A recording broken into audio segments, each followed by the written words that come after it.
Assalamualaikum warahmatullahi wabarakatuh. Alhamdulillahirrahmanirrahim. Pertama-tama tak lupa kita panjatkan puja dan syukur kepada Allah Subhanahu wa Ta'ala dan Nabi besar kita junjungan Nabi Muhammad SAW. Dan juga tak lupa yang saya hormati dosen pembimbing satu saya Pak Rian Kurniawan dan dosen pembimbing kedua saya yaitu Pak I Munadif. Baik, dalam video kali ini saya Yuri Novian Ramadhani, NRPN 0923141116, mahasiswa dari D4 Program Teknik Otomasi.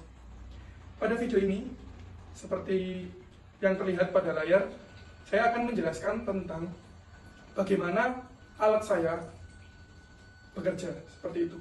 Jadi sistem kontrol dan monitoring pada Crofta menggunakan metode fasi DPTF ini, yaitu di mana programnya nanti akan mendeteksi 3 parameter, yaitu ada parameter suhu, pH, dan TSS pastinya. Lalu dari ketiga parameter ini terdapat output pengontrol, yaitu output booster pump yang dari Venopol. Pada video kali ini ada 2 tahapan atau 2 video yang nanti akan berbeda tempatnya, yaitu pada di sini, dan kedua ada pada saat saya pengambilan video ketika alat ini sedang bekerja pada perusahaan. Dan tentunya pada video ini nanti akan ada pelaksanaan atau pengujian secara mekanis. Nanti kita akan uji menggunakan 2 sampel air yang saya dapatkan, serta nanti saya akan juga tampilkan bukti form bahwa air ini sudah diuji di lab perusahaan seperti itu. Nanti akan saya zoom videonya. Setelah itu nanti akan kita video juga apa sih efek kontrol airnya kepada booster pumpnya ini. Apakah nanti ketika pelan, apakah pompanya ikut mempelankan, atau ketika pompanya tinggi nanti akan PWM-nya tinggi, apakah booster pumpnya akan tinggi, seperti itu. Baik, saya akan laksanakan untuk pengujian pertama. Di sini kita akan zoom videonya. Baik, setelah kamera saya close up, pertama-tama saya akan menggunakan uji parameter air, yaitu pertama yang sudah saya tuang pada gelas sampel seperti itu. Di dalam gelas sampel ini terdapat sensor pH 4520C, lalu ada sensor suhu DS18B20 dan sensor TSS pastinya, yaitu menggunakan DF Robot SEM 0244. Jadi dijadikan satu. Lalu pertama seperti yang saya bilang, ada hasil pemeriksaan stock preparation yang bisa dilihat di video. Kita fokus pada kanan bawah tampilan ya, yaitu ada pada Crofta. Jadi di sini ketika saya mengambil pada tanggal 12 bulan 1 ya, kemarin pada jam 7.15, teman-teman operator lab atau stock preparation ini mendapatkan hasil di TSS yaitu 16,5 mg per liter, yaitu pH 7,8, dan suhu pada saat ketika pengambilan yaitu suhu 31 derajat. Namun pastinya untuk suhu akan turun karena ini menggunakan suhu ruang seperti itu. Jadi langsung kita akan pengujian. Pertama sudah saya tuangkan ya di gelas, lalu kita coba nyalakan alat saya. Nah, jadi setiap pengiriman data di alat ini, mohon maaf ya, akan terbaca yaitu suhu, pH, dan TSS. Coba video akan saya dekatkan kembali. Isi. Nah, jadi terbaca yaitu suhu ya, karena suhu ruangan 28,81, pH 7,97, dari semula pH yang dibaca yaitu 7,8 saya tunjukkan tadi. Lalu ada angka TSS di 18,20, sedangkan pada pengujian uji lab yaitu TSS di angka 16,5 mg per liter. Lalu ada PWM 30. Jadi di mana PWM 30 ini nantinya adalah kecepatan uji motor. Baik, sekarang kita beranjak ke sampel air kedua. Jadi ini sampel air yang saya ambil dari Crofta PM16. Seperti halnya tadi pada pengujian pertama, saya akan tampilkan hasil pemeriksaan stock preparation pada tanggal 12 bulan 1 2025. Kali ini jamnya yaitu pada jam 8.15. Jadi data sampel ini diambil jam 8.15 oleh teman-teman operator stock preparation QC. Kita fokus kembali ke layar kanan, yaitu Crofta ada di TSS di angka 62 mg per liter. Termasuk cukup tinggi ya ini. Lalu ada pH-nya 8,1, sedangkan suhu 32 derajat Celcius pada saat pengambil uji sampel. Jadi ini adalah airnya. Mungkin bisa dilihat di layar, memang agak sedikit lebih keruh ya daripada sampel pertama tadi. Coba kita tuang ke dalam sini. Pastikan semua sensor terendam, karena yang pastinya sensor yang saya pilih di sini adalah waterproof. Jadi untuk terendam tidak masalah. Coba kita nyalakan sekali lagi alatnya. Baik, di sini terbaca, yaitu suhunya, lalu ada pH, dan TSS, lalu ada ppm, seperti itu. Baik, saya akan lebih close up ya, lebih zoom ya. Nah, jadi terbaca pH di sini adalah 8,08, sedangkan pada uji sampel teman-teman stock preparation menggunakan sensor alatnya lab yaitu sekitar 7,83. Lalu TSS yang terbaca di sini adalah sekitar 62 mg. Lalu terbaca di sini menggunakan alat saya TSS-nya 72,19. Lalu sedangkan ppm atau uji kecepatan motornya nanti ada di kecepatan yang sangat tinggi yaitu 80. Baik, ini merupakan pengaturan booster pump tadi, yaitu 80% terlihat semburannya kencang, yaitu 80% dari ppm. Jadi seperti halnya kita ketahui bahwa booster pump ini adalah pompa pendorong, jadi dia tidak pompa penyedot, di mana booster pump ini mengandalkan air yang tidak bertekanan karena pada perusahaan menggunakan teknik Rofta, jadi ada tekanan gaya gravitasi pada air. Jadi ini adalah pengaturan 80%. Tentunya pada video nanti di ban akan ada penempatan dan penyambungan di manakah dari tangki Venopol ke Rofta itu sendiri. Setelah melaksanakan pengujian, tak lupa kita akan mempunyai data real-time database ya, yang menggunakan MySQL. Nah, di sini langkah pertama yaitu pastikan kita masuk ke SAM control panel dan pastikan SAM control panelnya dengan versi yang terbaru. Lalu kita start Apache dan MySQL ini pastikan sudah aktif terlebih dahulu. Lalu karena di sini saya menggunakan HeyDSQL, di mana saya tidak perlu membuka phpMyAdmin atau localhost/phpMyAdmin karena di HeyDSQL ini lebih mudah dan datanya lebih interaktif, jadi lebih mudah settingannya seperti itu. Nah, ini adalah program kita yang telah kita upload. Kita coba serial monitor.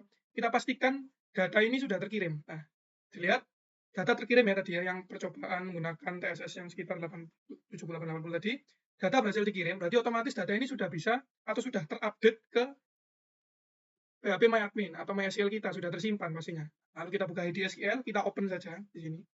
Nah, tadi data kita simpan di folder DB Multisensor, di DB Sensor, ya. Nama tabelnya itu tabel sensor. Kita klik saja di sini. Lalu kita lihat apakah data ini sama atau tidak. Nah, terlihat data ini sama ya. Jadi ini data terbaru. Kita refresh lagi, apakah data ini sama dengan COM5. Kita lihat 230750468. Nah, ini data langsung terupdate di sini. Bisa terlihat, kita refresh sekali lagi, auto refresh. Seperti itu. Data langsung terkirim di sini. Nah, langsung data terupdate jam 23.08.05. 23.08.05 di sini. Ini terupdate. Nah, setelah data ini sudah terupdate, maka di HeyDSQL ini pasti dia auto increment ya. Jadi ID-nya ini pasti akan bertambah. Lalu waktunya akan terupdate juga tentunya seperti itu. Ini data-data yang telah saya kumpulkan. Lalu karena kita menggunakan web sebagai interface, jadi kita langsung buka saja di sini. Jadi saya sudah membuat tampilannya, yaitu, nah, saya beri nama sesuai multisensor karena ini adalah data yang terupdate. Nah, seperti ini. Jadi ini adalah data yang terupdate, suhu 2887, sudah ada jamnya juga. Saya tampilkan di webnya. Jadi ini adalah tampilan web saya yang menunjukkan angka suhu, pH, dan TSS, dan ppm tentunya. Baik, jadi sistem ini sudah terintegrasi melalui web, localhost, nantinya akan free tunneling hosting menggunakan Merok, lalu data yang terupdate di sistem sudah juga langsung di MySQL seperti itu. Baik, terima kasih.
kecepatan aliran 30%, flow-nya kalau untuk 60% akan ini akan digabungkan menuju pompa di sini untuk transfer menuju pompa. Baik, mungkin videonya agak terlalu panjang karena saya mengambil bagaimana alat ini bekerja seperti itu. Jadi ada di